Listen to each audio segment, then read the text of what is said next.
So we made it. Last Sunday of the theme, spiritual freedom. Spiritual freedom. We began this journey at the beginning of the month with Set Yourself Free. And then, remember, the second week, Gino Walker reminded us that we were magnets for what we attract into our lives, for the energy that we attract into our lives. And then we discussed Spirit Unbound, how anything is possible to the soul. Anything is possible to the soul that believes. And last week, we talked about freedom is just. Freedom is just another word. Freedom is a quality of God, another quality of spirit, which means it's a quality of us. And which leads us to today, which is we get to choose. We get to choose. And that's the exciting part, isn't it? That should be the good news, folks. We get to choose. We get to choose. That is the most exciting thing about life, is that we are co-creating this. You know, before we go to bed, right, at night, we can lay out our clothes for the morning. We can get everything all prepared, or we can just crash the hell of it, right? And just wake up in the morning and have to run around and do that kind of stuff. Or we can choose to be prepared. We can wake up in the morning, and before we even get out of bed, we have that choice to make. We can either grumble to ourselves, oh God, I can't believe it's morning already, and hit the snooze alarm. Anybody? Anybody snooze alarm people? Hit the snooze alarm for that 5 more seconds, 5 more minutes, whatever it is. Or we can awaken in gratitude, right? We open our eyes and you're like, yes, I'm still alive. This is a good thing. You know, I'm still here. It's a morning. It's a morning with limitless opportunities, and we get to stand in that field of infinite potential and co-create from it what we will experience that day. You know, and then when we go to bed in the evening, we can choose to be grateful for what happened during the day. Pick 2 or 3 or 4 things that we were grateful for that happened that day. And then we can go to sleep in setting intentions. We can set our intentions with prayer and affirmation about what we desire the morning to bring. You know, we can go to prayer, go to meditation to pray ourselves out, almost like bookending the day, right? Where in the morning we awake and we plan and we set intentions, and in the evening we're grateful for the things that did manifest and we count our blessings. So every moment of our lives, we are at choice. Every moment. And then when you finally get out of the house in the morning, right? Is it the 8:05 or is it the 15? When I get to work, is it the stairs or is it the elevator? At lunch, is it a salad or is it a pizza? And just like all the other choices in our lives, we get to choose when things go terribly wrong what we're going to do about it. You know, we get to choose when things don't unfold the way we think they ought to or the way we planned for them to. We get to choose. You know, in Romans, Paul said, I do not understand what I do. For what I want to do, that I do not do. But what I hate, I do. And how many of us are like that, right? You set your intention out in the morning. I'm going to eat healthy. I'm going to exercise. I'm going to whatever. Fill in the blank, right? And then the stress starts coming into the day. Then the tension starts coming into the day. Then things don't go right. And all of a sudden, you're surrounded by Haagen-Dazs containers. You know? We know this. This is what happens when things start going terribly wrong. All those good intentions that we set, right? They just go by the wayside. But it's a choice we're making. And so what do we want to do? Like Paul said, we want to do what we love, but we wind up doing what we hate. So how do we react when things get stressful? When things start spiraling out of control during the day, and all of a sudden that illusion of control that you think you had in the morning when you woke up is no longer there. And do we scream and yell that life's not fair? Maybe, sometimes, right? We intend to do the right thing. We intend to make the healthy choice. We intend to eat the salad, and then we're reaching for a donut by 3 o'clock in the afternoon. We make those intentions, but then the stress goes up and the intentions fall away. Or do we take that breath? Do we go within? Do we quiet ourselves down? And do we expand that small gap between what happens to us and how we react to it? because there is that small gap there. It absolutely exists. So we can just go off and react to the situation, react to what happened, or we can take that time in the gap to respond to the situation. Because you have to ask yourself, your spiritual belief, your spiritual practice, the things that we talk about here all the time, is prayer your steering wheel or is prayer your spare tire? You know, is it something you depend on every single day? Is it the guiding light of your life, or do you just haul it out when shit goes to hell? You know, because that's the difference. That's the small difference in how we either react or we respond. I love those people that have, you know, they have those bumper stickers on the back of their car, you know, God is my co-pilot. Oh, honey, if God's your co-pilot, you're sitting in the wrong chair. You know, it's supposed to be the other way around. Thank you. Okay. And this is the way that we enlarge that gap. This is what we do. When something happens, what do we do? When something happens, what do we do? When the unexpected pops up, what do we do? This is gap between how we react or how we respond. That's our choice. That's the choice point right there. Maya Angelou said this. She said, if you don't like something, change it. If you can't change it, change your attitude about it. Either way, we're still free to choose.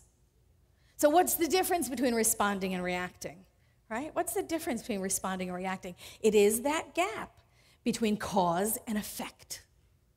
It is that gap. And one of the great ministers in our movement, I can't even remember his name, but anyway, he had an acronym for GAP, God's area of preparation. God's area of preparation. That's what he called the gap. This is where we get to choose how we're going to respond to what happened to us. We don't have to react. We don't have to go off on somebody. We don't have to go unconscious. We can just hang out in the gap as long as it takes for us to awaken and respond until we go conscious. We can get cut off in traffic. I mean, how many people get cut off in traffic all the time, right? Don't you get cut off? I mean, every once in a while you do. And you can react to it right away and scream and yell and, you know, flip the person off. Or you can sit in the moment, you can breathe, you can allow that gap to widen, and you can respond. I was cut off in traffic the other day. In fact, I was on my way here. And I was cut off. Somebody ran a red light to cut me off. It was really interesting. And after he cut me, after he ran the red light and cut me off, he flipped me off. And I went, dude, that's not the way it works. That's my part in this interaction. I was like, that was very weird. Or we can go into the gap. We can go into that gap and go, what am I going to, this happened. How interesting. This happened. What is my response? Right? Breathe, pray, respond. Breathe, pray, respond. We go automatically, or we relearn how to allow. Just how to allow. And that's the energy that's found in that gap. Something happens, and we go, how interesting. Look at that. And we allow it to simply just resonate. And we find the truth in it. We find the higher road. And we can respond with love. You know, Proverbs 23, it says, for as he thinketh in his heart, so he is. We retrain our heart. That's what we're doing. We're widening the gap between react and respond. And we choose the best reply for our highest and best good. In the talk, The Principle of Divine Guidance, Ernest Holmes said this. He said, as our consciousness then turns from the problem and in a sense lifts it into a spiritual atmosphere of affirmation, the problem disappears and the solution takes its place. That's lovely. It's not always easy for us to do this. Yeah, thanks for pointing out the obvious there, Ernie. For we are so confused by our problems that it's difficult for us to enter into the sense of peace. However, if we can realize the principle knows no problems, and divine mind is ever present and ever available, we shall have the courage to make the attempt. And that's what we're talking about, making the attempt, sitting and resonating in that moment so we can grow that moment. We all know the feeling of going unconscious and reacting, right? I mean, we've all done it. Well, maybe, let me just talk for me. I've done it. I've done it. You know, where something happens you don't expect, the unexpected happens, or something, that's not according to our agenda. And you go unconscious and you react. You know, that childlike, that impotent, childlike rage. How dare they? How could they? How could they do this to me? This is not fair, and all the rest of those. I know there's a whole plethora of them. But it's our job to hang in the gap, and follow those thoughts back to their source. Follow them back to their source. When did I feel like that? When do I feel like that? When did I remember feeling like that the first couple of times? Who was I with? What was I doing? How old was I? Where were those feelings birthed? It's not about getting cut off in traffic. It's not about getting yelled at by your boss. It has nothing to do with that. That reaction that we have when those things happen usually stem from long, long ago. What is it about that absolutely pushes that button? Because the button's there. It's not like the guy who cut you off installed that button. It's been there for a long, long time. All he did was go, as he drove by.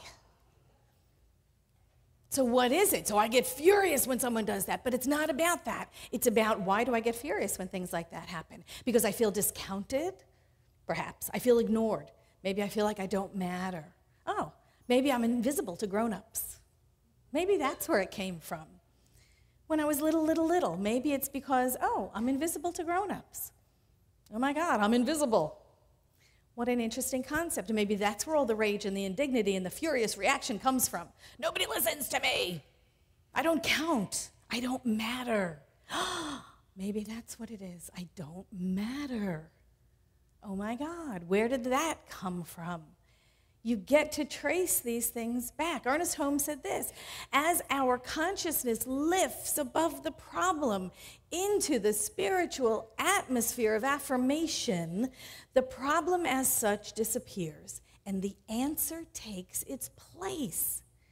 Every problem contains its own answer if you think of the problem merely as a question, an inquiry, and not a thing of obstruction. Thinking about it this way, you keep your mind not on the repetition of thought around the problem, but on the receipt of a definite answer. This is where we're dwelling in that gap. This is where we expand these ideas of what's possible for us. We discover that underlying false belief that has kept us tied to the same reaction over and over and over and over again. We realize where that overreaction comes from. We find out why we react the way we do. We widen the gap. We widen the gap between action and reaction, between cause and effect. Now we can respond instead of react. We can inquire, where else in my life do I act like an idiot? Or something like that. Where else in my life do I act like a spoiled child? Where else in my life do I react with impotent childlike rage because I'm not getting my own way? Just because some things don't happen the way you think that they ought to happen, I'm not being heard, or I'm not being seen, or I don't matter. Where else do I exhibit those tendencies? Because what we want to do, and what we do so well in this teaching, is we understand the underlying subtext of our lives, why we do what we do. So that when we understand why we do what we do, we can change what we do. Because when we don't examine, when we don't understand, when we don't take out these automatic, what did Ernest Holmes said, monotonous regularity. We repeat our lives. We repeat the subtext of our lives with monotonous regularity. So if we don't bring them out and look at them and dissect them and find out where that underlying false belief is, we just keep outpicturing with monotonous regularity the same conditions of our lives. So you look at your life, And you start making those questions, right? Is this me? Is this mine? Is this my belief? Did I get this someplace? Was it inherited from my family or my culture? Do I still believe this? Is this belief still serving me? All of those questions. And some of the ways you can discover whether or not you're still being held in place by those false beliefs that are not serving you anymore is to look at your life. Look around at your life. If you've been working over all these years for different companies and different places, but you always have the same boss, and you know what I mean, right? It's always the same guy. I go to work, but it's always the same guy. It doesn't matter whether it was in New York or Philadelphia or California or Florida. Every time I go to work, my boss is that same type of guy. Who owns that? We do. If you're making money, and you're making more money than you've ever made before with each change of job, and you keep making more money, and you're still eating ramen noodles by the end of the month, who's got the challenge? Who's operating under the false belief? We keep repeating those same patterns with monotonous regularity until we wake. And then we identify those patterns in our lives, those ones that keep repeating and repeating. It's like when you date, and you always wind up dating the same kind of person. And after a while, you keep looking at them like, well, you look different, tall and blonde. Last time I dated you, you were dark and short. But same guy, it's still the same guy. Who was it? I think it was Terry Cole Whitaker that said, it's not that you date the same person that's the problem, it's that you keep giving them your phone number. So we keep repeating those same patterns until we awaken to them, until we start examining them and deconstructing them. We have to choose to do that. We have to choose to wake up. We have to choose to examine why we do what we do. We have to choose that courage to go deep into those false beliefs, those pattern beliefs, and deconstruct them. And we must choose to have a new thought about them. We have to grow, or we have to keep repeating the patterns of the past. Which would you like to do?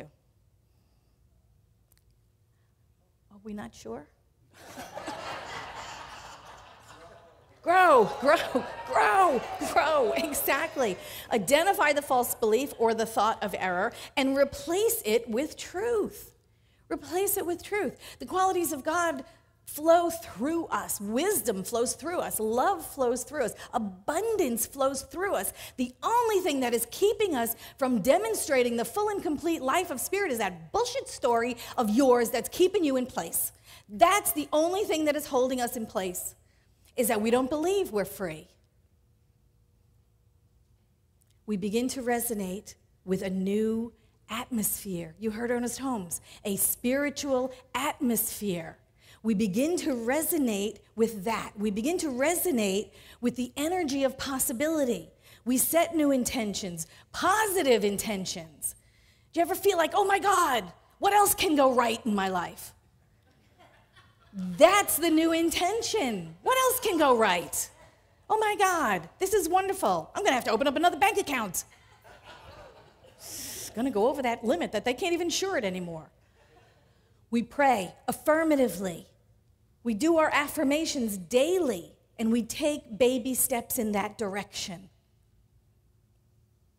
We meditate. We listen to the still small voice. It will never, ever steer us wrong. It is the small, still voice of Spirit that knows you better than you know yourself. It's almost like we are the little private detectives in our lives. We have to figure out who we are. We have to figure out the truth of us. We have to figure out our highest and best good. Spirit knows it all along. We have to open to what Spirit has to say, because no matter what we plan, the highest idea we have for our lives, that can still be improved upon. That can still be raised up. That can still be better than anything we've ever thought of. So we surround ourselves in the energy of possibility. We set new intentions. We say positive affirmations. We do those affirmations, and we take baby steps in that direction of our dreams. Ernest Holmes said this, and how to change your mental atmosphere. And this was on his radio show, this thing called Life, August 26, 1951. He said, we will be like a man who plans to build a new home. No one has seen the house, yet he's made a blueprint of it. So he lays a foundation and begins to build. He knows exactly what he has planned and how the house will look when it's completed. He is building to a definite positive idea. Someday the house will appear and he will live in it, and everyone will see it because it will be a reality. But it is a reality only in his own imagination before he began to build it. And so it is with building the mental house in which we wish to live. It is up to us to create that blueprint for our lives. And no, we don't see it. We imagine it. We create it with our affirmations and with our intentions, with our prayer work and with our meditation. We create that same blueprint for our lives like the man creates the blueprint for the house. But you don't stop there. When you have a blueprint to build a house, you don't go, hey, we got it, here it is. I got the blueprint for the house, and then you put it down and you walk away from it. It's never going to be a house. It's a blueprint for a house. But we have to do the work. We have to do the work. So you have the blueprint for your life in your mind. You have the blueprint for your life in your intentions and in your prayer work and in your affirmations. You know what it's looking like. You know what it's capable of. You know what you want to grow it into. That's your own personal blueprint for your own life. And then you keep knowing that. You keep that as your goal. And we keep affirming that. And we keep taking those little baby steps toward that. We keep building it. We plan and we create a firm and a wonderfully strong foundation. And we build our house. And then it becomes visible. Because what we know in religious science is that everything moves from the invisible to the visible. Everything starts as an idea. Everything starts as an idea. Your blueprint is your idea for your life. It starts in the invisible, and as we take those baby steps, accompanied by affirmations and intentions and prayers and meditations, and those baby steps in that direction, and it becomes tangible. It moves from the invisible to the visible realm. You get to choose. You get to choose. You are not at the effect of life. You are co-creating. Life is not happening to us. Life is responding to us. Let's make that responsible choice. Let's make that powerful choice. Let's make that positive choice. We are at choice. Thank you so much. Thank you. Love you.